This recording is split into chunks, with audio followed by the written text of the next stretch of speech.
will defeat us! It's comics year after year. Supreme comic book leader! Fight for justice that is blind. And advocate, not a Terminator! With the awesome power of his mind. He speaks for the devil in red!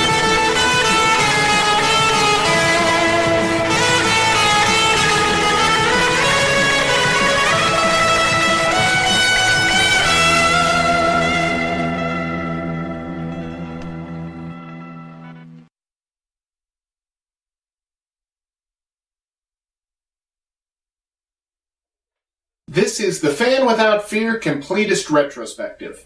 My name is Nick. I'm the Fan Without Fear. Let's take a look at what's on our radar for today. Daredevil number 4, Killgrave, the Unbelievable Purple Man. Comic books are often criticized for being adolescent power fantasies.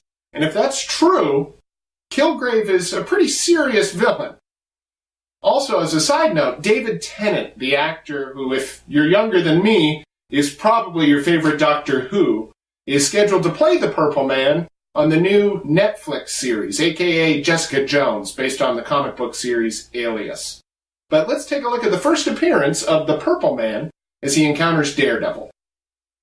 A lot of mystery surrounds the introduction of the Purple Man. On the cover by Jack Kirby, the Purple Man himself is featured centered in the distance, so we can hardly get a good look at him. To add to the confusion, the title page teases us with an angry mob surrounding our swashbuckling hero, but promises this will come later in the story. This is the last issue of Daredevil, which will be penciled by Joe Orlando. Unlike the other two issues by Orlando and writer-creator Stan Lee, this story seems to be a bit more mature within the context of the Silver Age Marvel Universe. There are no giant bird cages or rocket ships in this issue. Instead, we are treated to a classic sci-fi fantasy battle of wills. As the story proper begins, our focus is on a calm, understated man with purple skin and a purple paramilitary suit. This incredibly conspicuous man is also conspicuously polite and asks a bank teller to fill his case with new $100 bills. Entranced, the teller instantly complies, but comes to sense and hits the alarm as soon as the purple stranger has left. Police quickly apprehend the Purple Man, and a defense attorney is appointed to serve as legal counsel. Enter the law office of Nelson and Murdoch. Matt Murdock accepts Killgrave the Purple Man's case and leaves with his secretary Karen Page to meet their new client in lockup.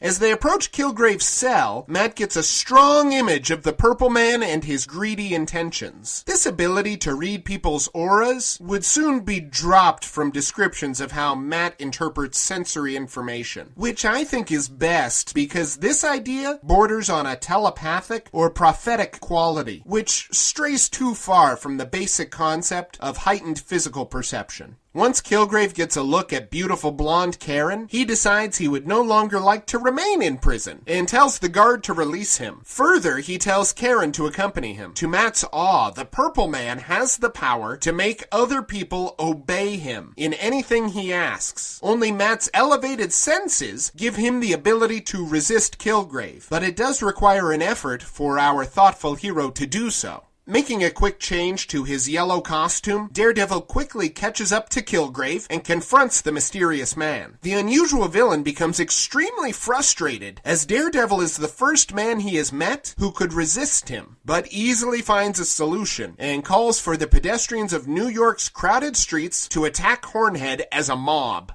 Unwilling to directly defend himself against innocent civilians, the Man Without Fear seeks higher ground to escape. As Daredevil flees, the mob pulls on the hood, which was introduced last issue, as a way to carry his street clothes. Matt realizes the addition to his costume was a dangerous mistake, and this eyesore is never seen again as part of any Daredevil uniform. Shaken by his encounter with a man who can resist him, Killgrave finds a group of bodybuilders and wrestlers, described here as gymnasts, and informs them they will now serve as his personal guards. Next, the Purple Man decides he needs a a base of operations, so he orders all of the city's wealthiest and most socially powerful guests to be evicted from the top floor of the Ritz Plaza Hotel. Here is where we encounter our only problem with this story. Unique among comic book villains, Killgrave does not seem to have any evil plan. He wants things, but it's never clear what he wants most, or what could be his endgame. It's unfair to call this a plot hole, because this does raise a lot of interesting questions about an apparent lack of direction among talented and capable men. Unfortunately, the script for this issue never raises any of these questions in a direct way. The next few pages focus on Matt's preparation to meet the Purple Man again and rescue Karen. Here we see a reliance on gadgets, which was briefly added to Daredevil's character, experimented with quite a bit in early issues, and then ultimately dropped entirely. Keep in mind, at this point in comics history, gadgets were still a big part of Batman's appeal. But in the Bat stories, the gadgets were more gimmicky and fun. Matt's first attempts at gadgets include a mini tape recorder, a chemically treated plastic sheet, and a modification to his cane to add boomerang functionality.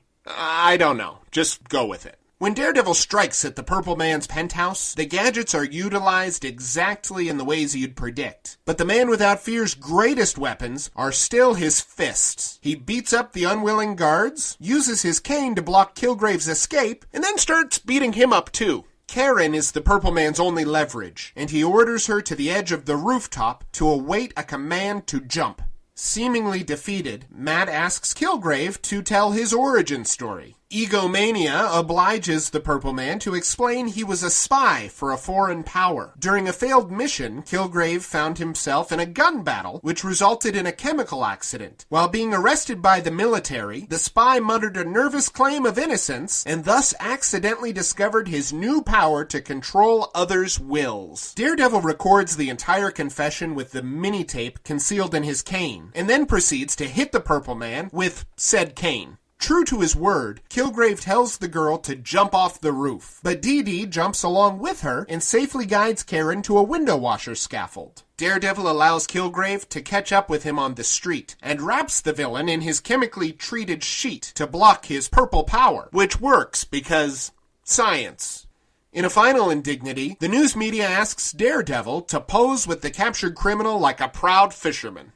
This story is a favorite of mine because of the characterization of the Purple Man as a confident weirdo. Just like when we looked at the Owl, we are dealing with a fascinating sociopath who is conspicuously out of touch with the social conventions of even his own fictional universe. As a reader, you may dismiss the Purple Man as silly, but it would never even occur to him to consider you at all.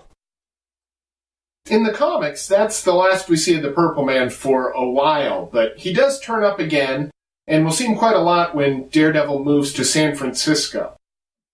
And if you didn't know Matt Murdock lived in San Francisco, I'm glad you're here. Make sure you subscribe so you don't miss when we talk about it. Until next time, always live without fear.